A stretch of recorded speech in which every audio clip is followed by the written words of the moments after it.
Holy One, on this day, may the words of my mouth and the meditations of all of our hearts be acceptable to you, our rock and our Redeemer.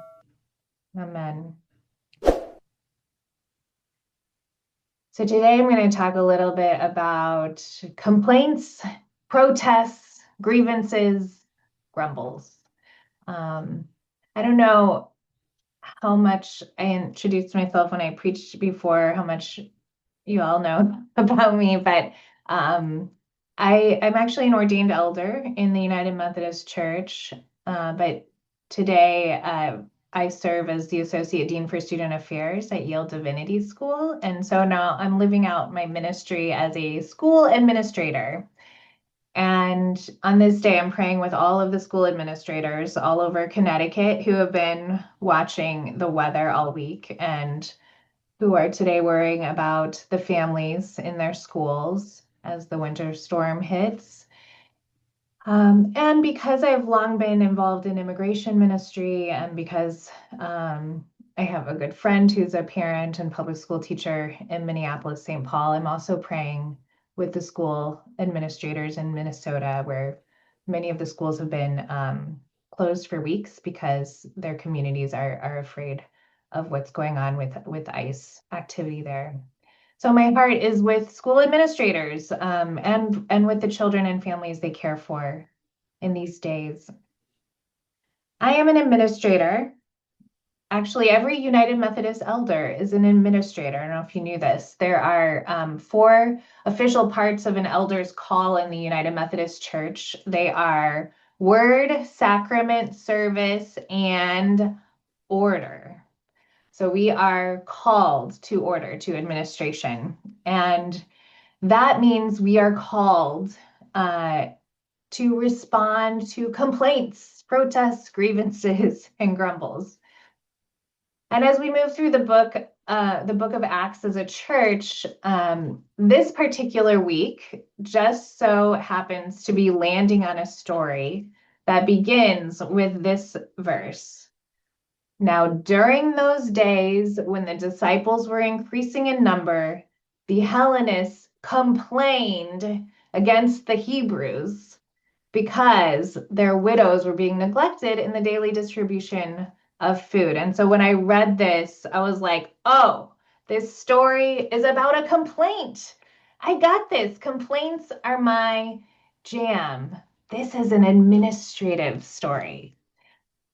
Now, I have learned a lot about dealing with complaints since becoming a school administrator, but I have actually learned the most about dealing with complaints from being a parent. So my daughter is here next to me and has consented to me talking a little bit about parenting this week.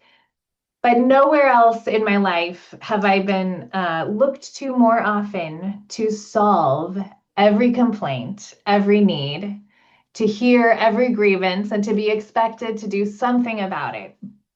From the first day of my sweet child's life, when she used those miraculous lungs of hers to lodge her very first complaint, I have learned very well that not just my kid, but all kids ask for a lot, complain a lot, protest a lot, whine a lot. There's a lot of, I'm hungry, I'm thirsty, watch me do this, don't look at me. I'm tired, I'm not tired, and will never, ever be tired. And, sometimes, I don't know, those of you who have parented or spent a lot of time with beloved children, sometimes the kids can overwhelm us with all of the complaints. But there is something I learned as a parent that helped me to reframe complaints for forever. I learned that it is actually good and natural for children to ask for things of their parents and other trusted adults. When my daughter brings her complaints to me, it means actually that she trusts me enough to help her when she feels uncomfortable. It means that she knows I care about her thoughts and her feelings. And it means that she's not afraid of me. Now, I should not always do exactly what she asks for, then she would be a human made of sugar. But I don't have to be mad at her for bringing her complaints and asks to me because I actually want her to keep coming to me with her needs and her asks and her complaints. So this reframing of all the complaints and the whines was very helpful for me as a parent, and it has also made me a better administrator because I get a lot of complaints in my office. And I'm glad that I can usually say to myself when a student comes to me, I am really glad that this student felt they could trust me with this problem. And I'm really glad they didn't feel like they had to figure this out or feel this way all alone. So I am a fan of complaints. I'm into it. Um, so of course, when I read this week's story in Acts, I was really interested in the complaint, and I really wanted to understand the complaint. And so I did some reading, and I'm going to nerd out with you a little bit on the historical context of this complaint.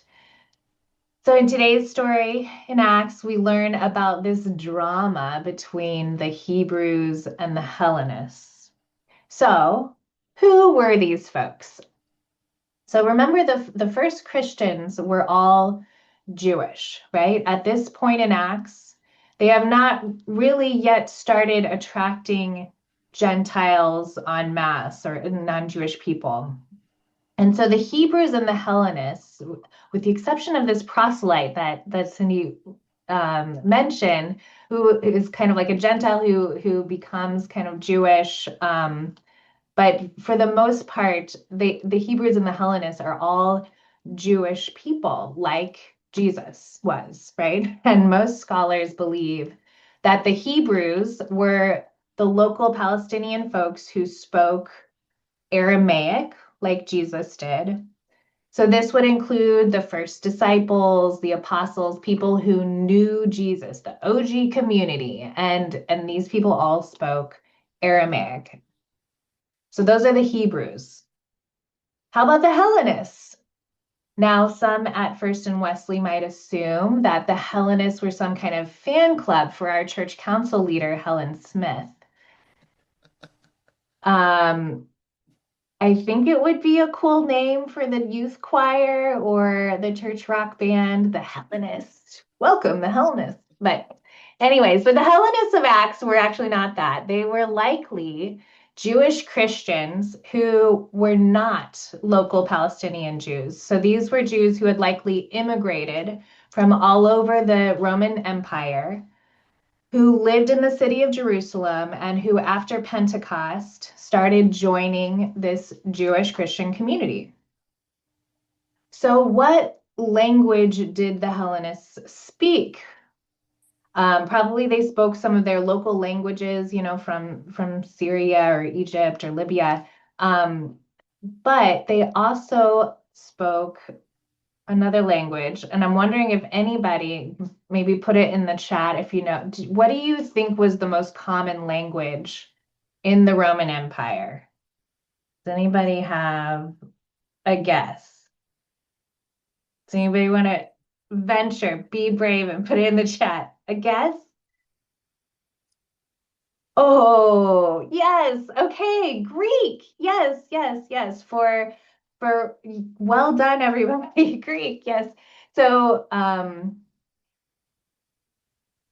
in the Roman Empire, Greek was the most common language that was spoken and written for historical reasons that I will not go into. But the New Testament was actually written in Greek. So this means that at some point, the early Christian community made this transition from spoken Aramaic, this local Palestinian language that Jesus spoke. It made a transition from that to the Greek language, which was more common all over the Roman Empire. And this was like kind of huge because it allowed Christianities to spread far beyond Palestine. And like now look at us. We're all these random Gentiles in and around West Haven, Connecticut, reading English translations of the Greek New Testament about the life, death, and resurrection of a man who spoke Aramaic. Isn't that cool? Very cool. So back to the Hebrews and the Hellenists. So the Hebrews and the Hellenists are all together in this new Christian community that is sharing all this stuff in common, right? So this is the radical socialist part of the book of Acts. The previous chapters tell us that people in this community who had money would give it to the disciples, the apostles, the leaders of the community. And these leaders were all Hebrews. And the apostles would then distribute it to people in need. Okay, so now we have finally prepared ourselves with enough information to understand the complaint. Are you ready? The complaint. The Hellenists complained against the Hebrews because their widows were being neglected in the daily distribution of food. So the early Christians were distributing resources to the poor, including the widows of their community. But drama, here's the drama. It seems that the Hellenist widows weren't getting the same treatment as the Hebrew widows. And this could have been for many reasons. The leaders distributing the funds, they spoke Aramaic. Maybe they just weren't as aware of the needs of the Greek-speaking immigrants. Maybe the Hellenist widows lived in immigrant neighborhoods, and so the Hebrew leaders just didn't get out there as much. Who knows why this was happening, but what happens is the community hears the complaint and solves the problem. So this story is what I call an administrative miracle. Acts has a lot of miracles in it. They usually take the form of angels and healings and earthquakes and chains broken and prison doors open. But here today we have an everyday administrative miracle. And there are a few things that are miraculous here about this. First, the fact that the Hellenists, who had no representation in the leadership, who were, separated from those in power by their language and by their culture, I think it is a miracle that they felt enough trust in the relationship with the leaders that they could even lodge a complaint. That's a very good sign. That's a beautiful thing. And then the next part of the administrative miracle is that the apostles' response to the complaint is to actually fix it in a culturally appropriate manner. So they don't get defensive. They try to find a solution, and the solution is not to be the hero. Does anybody else do this sometimes? Sometimes somebody comes to you with a problem and you say, oh, I'm going to fix that for you. Whatever it takes, I'm going to work and work and work until I alone heroically solve your problem. They did not do this in Acts. That is a way to burn out very quickly in your leadership, by the way. But they did not do that in Acts. Instead, they realized, yikes, we are growing as a community. That means there's actually a lot more work to be done. And there are all these people here who are not from our culture, who don't speak our language, but they're not represented in our leadership, and this is causing problems. And so what they did was they told the Hellenists to select 7 people to join the leadership team and to help with the work. 7 people who knew the neighborhoods where the Hellenist widows lived, who could sit with the Hellenist widows and speak their language and understand their needs. And so the Hellenists selected 7 people who joined the leadership team. And it says everyone was happy with this. It was an administrative miracle. I love this story. It's a great story. You don't hear much about when things go well administratively. Have you noticed that? When there's good governance that helps everyone to feel included and valued and empowered, when people are not afraid to ask for what they need, to even complain and to protest when leaders respond to the needs that are brought to their attention. You don't hear those stories. What we hear about is when all of that doesn't happen, right? What we hear about is when people are afraid to complain or to ask for what they need or to protest. What we hear about is when people feel excluded or unrepresented or undervalued. What we hear about is bad leadership trying to preserve their own power instead of trying to help the people that they serve. We don't even actually hear about this Hellenist Hebrew conflict story very much in church. But this was actually a critical moment in the story of our church because this is the moment when Greek-speaking Jewish immigrants really became a part of the Jesus movement. Not just people in the pews, but this is when Greek-speaking Jewish immigrants were empowered and were given leadership roles and a real stake in the future of the church. And just think about it, without Greek-speaking Jewish immigrants becoming leaders in the community, the Jesus movement could have never spread beyond Aramaic speaking Palestine. Without Greek speaking Jewish immigrants becoming leaders, there would have never been a written New Testament. This is a pivotal moment in the story of the church, and it would have never happened without this administrative miracle, without this moment of empowerment and delegation and inclusion. It would have never happened without this embrace and appreciation of the complaint. Beloveds, how we lead and how we respond to complaint and protest and grievance matters. It can change the world. So today, from our sacred text, may we be reminded that our needs and complaints are worth voicing, and the same is true of every other child of God. May we lead in our church, in our families, in our workplaces, and our neighborhoods in the ways of love, compassion, and justice. And may we ask the same of the leaders who claim to serve us. All for the sake of the gospel, that we might be true ministers of love and righteousness in this world. Amen.